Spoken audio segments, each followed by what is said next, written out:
자, 여러분 오늘 소개해드릴 책은요, 소셜 애니멀이라는 책입니다. 소셜 애니멀. 작가는 데이비드 브룩스고요. 데이비드 브룩스는 뉴욕타임즈 칼럼니스트입니다. 사회문화 현상에 대한 예리한 분석, 풍자적 문체로 정말 많은 대중들의 사랑을 받아온 저널리스트이자 작가인데요. 시사 해설자로 활동하고 뭐 이러다 보니까 정말 세상 유식한 사람이다라는 생각이 들어요. 다방면에 대해서 예를 들면 저 결혼했어요, 저 이번에 남편이랑 싸웠어요, 아니면은 뭐 저 이번에 남자친구 만났는데 이런 직업이에요, 어떨까요? 라고 물어봤을 때 그거에 대해서 정말 사회, 문화, 심리를 가지고 굉장히 풍부한 지식으로 무엇인가 조언을 해주는 듯한 그런 느낌이었습니다. 이 책을 먼저 소개하기 전에요, 잠깐 여러분에게 설명을 좀 드리고 싶은 게 있어요. 아마 이 책을 이미 읽으신 분이 있으실 겁니다. 근데 대부분 서평을 보면 조금 어려워해요. 이 책을. 어려울 수밖에 없는 이유가 이 책을 쓴 그 형태가 약간 특이합니다. 두 주인공이 등장을 하는데요. 이 주인공이 아주 어린 시절부터 마지막 이 사람이 죽는 그 순간까지를 작가가 따라가는 겁니다. 그럼 이게 소설이냐고요? 아니에요. 예를 들면 이런 겁니다. 소설처럼 그 사람들이 그 어떤 어린 성장 시절을 얘기해요. 성장이 굉장히 가난하고 힘들었어요. 그러면 그 당시에 사회 문화적인 현상을 한참 얘기를 합니다. 또 어떤 사랑 이야기다. 그러면 남녀 간의 고대로부터의 남녀의 심리적 문제를 한참 갖다가 옵니다. 그러다 보니까 여러분 줄기는 여기 있는데 이 작가가 그 말을 빌려서 이걸 해석해줘요. 그러니까 남들이 못할 만한 엄청난 해석을 해줘요. 그리고 지혜를 엄청나게 준단 말이에요. 너무 좋죠. 근데 어떤 느낌이냐면 여기서 자꾸 딴 데를 갔다 오는 것 같은 거예요. 그래서 어떤 사람들은 근데 이게 소설이에요? 뭐예요? 아니 이게 무슨 그 심리학 책이에요? 아니 이거 문화 현상 책이에요? 헷갈려 하시는데 여러분, 이걸 이해하시고 이 책을 읽으시면 읽기가 되게 쉽습니다. 그걸 먼저 이해하지 못하고 읽으면 가만있어 봐, 그래서 아까 그 얘기하다가 왜 딴 데로 왔지? 이런 느낌이 드실 거거든요. 저는 너무너무 재밌게 읽었거든요. 제가 지금부터 이 책을 소개해 드릴 텐데, 그래서 이 책은 여느 자기계발책이라든지 어떤 무슨 논리적인 사회학, 경영학 책처럼 이렇게 1, 2, 3로 여러분에게 정리해서 얘기해 드리기가 어려워요. 그거보다 훨씬 더 좋은 방법이 이 책을 읽는 순간 생각났습니다. 뭐냐면 바로 제가 이 책의 하이라이트를 여러분에게 읽어드리면서 여러분과 이 책을 함께 훑어나가는 방식으로 한번 이번에는 해보려고 하거든요. 여러분 준비되셨으면 따라오시기 바랍니다. 이 책의 주인공은 누구냐면 헤럴드라는 한 남자와 에리카라는 한 여성입니다. 근데 이 책의 처음 시작은 그 헤럴드의 엄마와 아버지 이야기로부터 시작됩니다. 아버지는 롭이고요, 엄마는 줄리아예요. 그 당시 이 두 사람은 만났습니다. 자, 이 두 사람의 만남을 이야기하면서 저자는 어떻게 풀어가고 있는지 여러분에게 읽어드릴게요.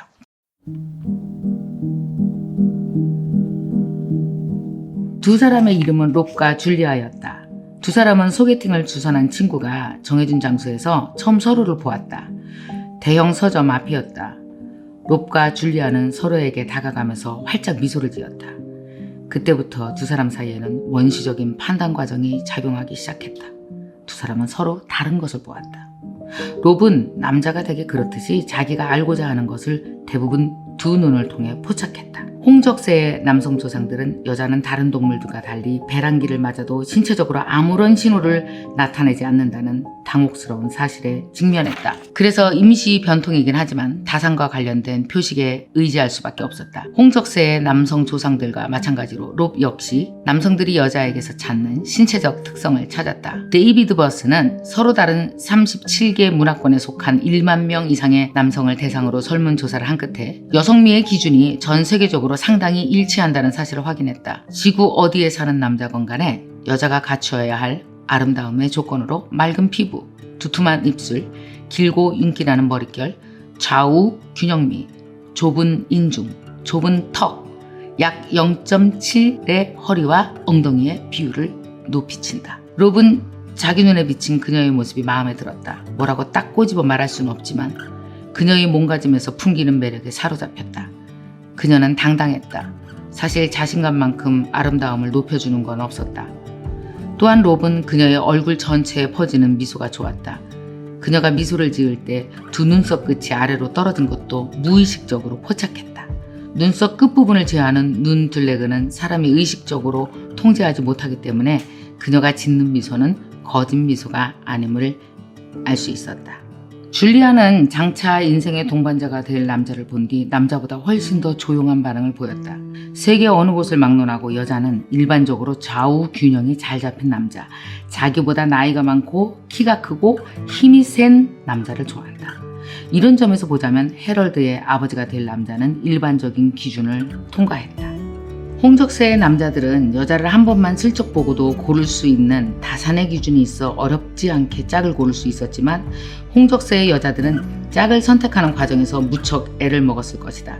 선사시대에 혼자 사는 여자는 한 가족을 부양하기에 충분한 식량을 구할 수 없었다. 때문에 여자는 자식을 낳게 해주는 역할뿐만이 아니라 동반자가 되어 자신을 부양해주는 역할까지 해줄 남자를 선택해야만 했다. 줄리아는 첫인상 평가 능력을 발휘해서 롭이 잘생긴 남자임을 알았다. 당시의 롭은 헐렁한 갈색의 콜된 바지에 자주색 밤색 계통의 스웨터를 입었는데 그 바람에 롭은 마치 우아한 가지처럼 보였다. 뺨은 단호하면서도 족제비처럼 날렵했다. 나이 먹을수록 근사해질 것이며 노년에는 최고급 실버타운에서 가장 잘생긴 노인이 될 것을 뜻했다. 롭과 줄리아의 첫 만남이에요. 친구가 미팅을 지켜줘서 나간 자리거든요. 그러면서 둘을 서로 탐색을 하는 거예요. 만약에 소설이면은 뭐 그냥 감정 상태만 얘기를 할 거 아니에요. 뭐 그녀가 마음에 들었다. 근데 이게 아니고 그렇게 남성과 여성이 어떻게 무의식적으로 스스로를 꿰뚫어보고 상대를 택할 때 무엇을 보느냐를 그 남성과 여성의 어떤 문화적인 측면이라든지 그럼 고대로부터 내려온 남녀의 심리적인 측면이라든지 뭐 이런 걸 가지고 확대해 나가면서 되게 재밌는 이야기거리를 만들어 갑니다. 이게 이 책이 바로 끌어나가는 방식이고 힘인 것 같아요. 되게 흥미있게 읽으실 수 있을 겁니다. 또 제가 몇 가지 하이라이트를 여러분들에게 읽어드릴게요. 이 롭과 줄리아가 이렇게 결혼을 하게 되고요. 그 다음에 이제 또 이야기는 쭉 전개가 됩니다. 두 사람에게서 아이가 태어납니다. 해럴드라는 아이가 태어나죠. 또 저기 어디에선가 한편에서는 에리카라는 여자아이가 자라고 있습니다. 자, 해럴드는 그런대로 중산층에서 성장하고 있었어요. 에리카의 어머니는 중국 이민자입니다. 그리고 아버지는 멕시코 이민자이죠. 이 이민자의 가정에서 태어난 에리카는 엄마는 코케인과 마약을 하는 그런 엄마였고요. 아버지는 돈벌이를 제대로 못하는 그래서 아주 어렸을 때부터 힘들게 에리카는 자라났습니다. 하이라이트 읽어드릴게요. 노동계층에 속한 가정이 되게 그렇듯이 에리카의 가정도 말이 없고 조용한 편이었다. 이런 가정에 대해서 라루는 다음과 같이 썼다. 이런 가정에서 이루어지는 대화의 총량은 매우 다양하게 나타나지만 전체적으로 보자면 중산층 가정에서 이루어지는 대화의 총량보다 적은 편이다. 해럴드의 부모는 해럴드가 옆에 있을 때면 쉬지 않고 말을 했다. 한편 에리카의 집에서는 보통 텔레비전이 훨씬 더 말을 많이 했다. 에리카 엄마는 너무 힘들고 지쳐서 에리카와 대화를 나눌 힘이 없었다. 학자들은 중산층 가정과 빈민층 가정에서 진행되는 대화 속의 단어양이 어떻게 다른지 정교하게 관찰하고 계산했다. 캔자스 대학교의 베티 하트 토트 리스팅이 수행한 고전적인 연구에 따르면 4살 시기를 기준으로 할 때 가난한 가정에서 성장한 아이들은 전문직 부모 아래 성장한 아이들에 비해 3,200만 개의 단어를 적게 들었다. 1시간 단위로 계산한 연구 결과를 보면 가난한 집안의 아이는 1시간에 약 178개의 단어를 들었고 전문직 부모를 가진 아이는 1시간에 약 487개의 단어를 들은 것으로 나타난다. 아이들은 듣는 말의 양만 차이가 나는 게 아니었다. 정서적인 어조도 달랐다. 해럴드는 늘 칭찬으로 목욕을 했다. 아무리 사소한 성취를 하더라도 매번 해럴드는 부모에게서 열광적인 찬사를 들었다. 너 굉장한 능력을 가지고 있구나. 이에 비해 에리카는 칭찬을 듣는 횟수가 버금갈 정도로 길을 꺾어놓는 말을 많이 들었다.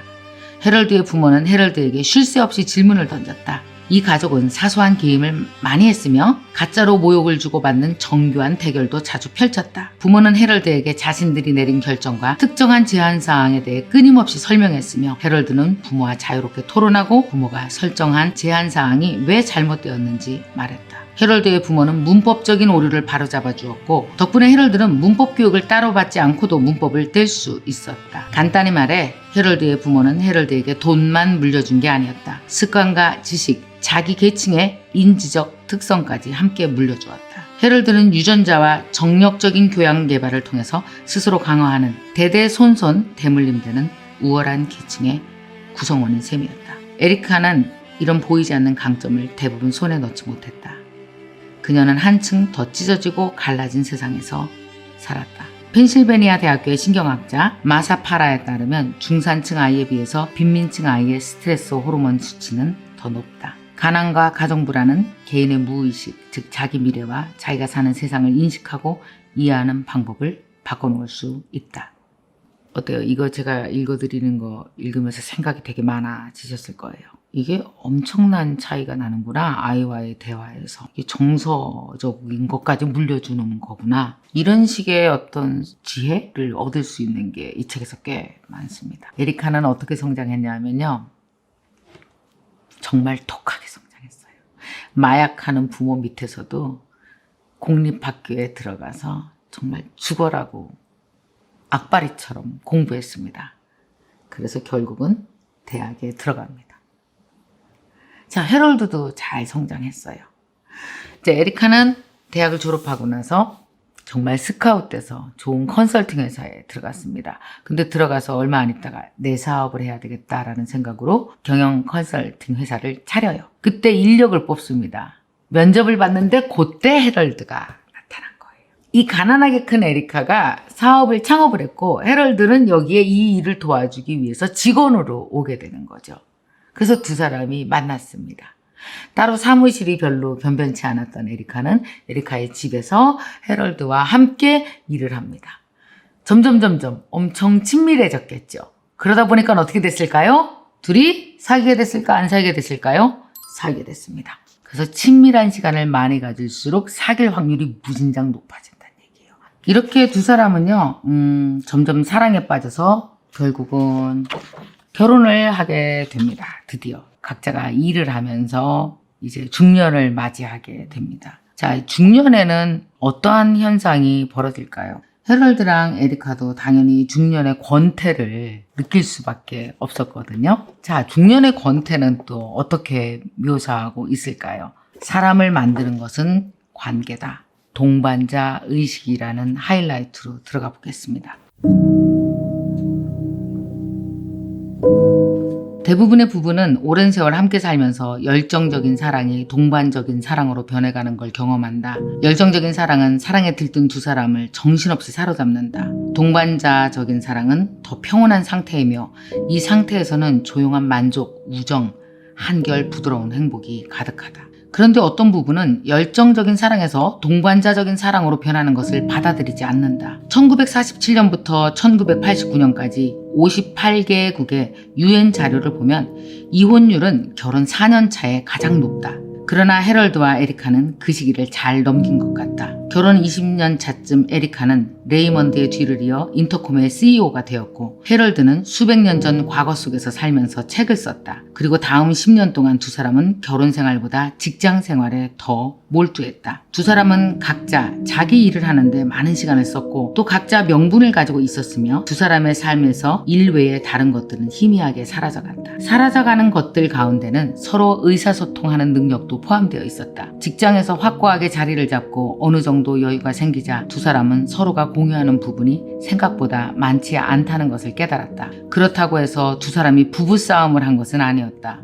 두 사람은 그저 각자의 관심과 공간 속에서 표류했을 뿐이다. 긴 세월 동안 사다리를 타고 위로 올라가는 투쟁을 벌인 끝에 이제 두 사람은 다른 사람에게 맞추는 데 지쳐버렸다. 캘리포니아 대학교의 신경전신과 의사인 루안 브리젠딘의 저서 여자의 뇌, 여자의 발견에서 중년 여성의 상태를 다음과 같이 썼다. 중년 여성은 다른 사람을 즐겁게 해주는 일에 예전처럼 그렇게 신경 쓰지 않고 자기 자신을 즐겁게 해주려고 한다.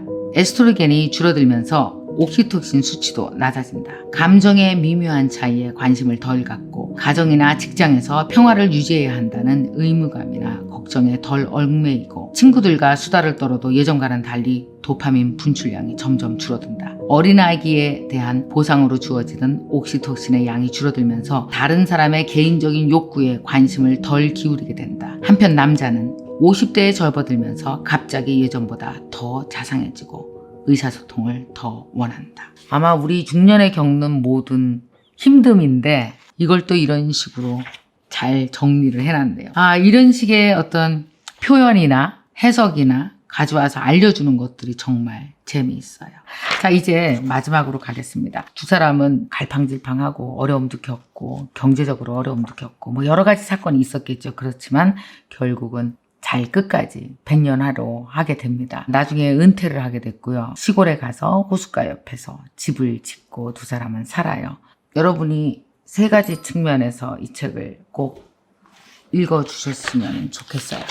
첫 번째는 우리가 살아가는 데 있어서 엄청 똑똑한 척하면서 공부하면서 살아가지만 사실은 우리 사회가 우리에게 혹은 내가 태어날 때부터 나에게 원래 갖고 있었던 무의식에서 우리는 많은 것을 판단하고 있다는 거예요.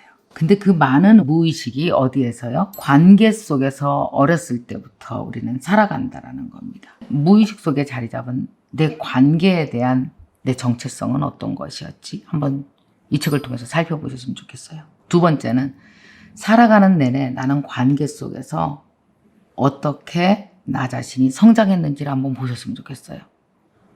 제 말은 상처 포함해서요.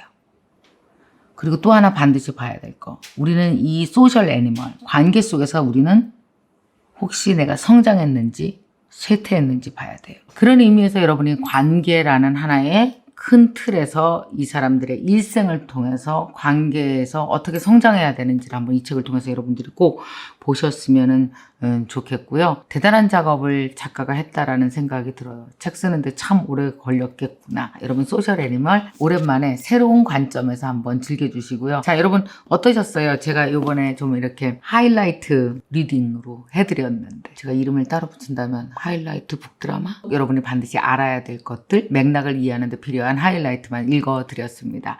이 책을 여러분 처음부터 끝까지 쭉 보시면서요. 여러분이 관계에 큰 도움이 되셨으면 좋겠습니다. 관계를 맺는데 가장 어려운 대상이 있습니다.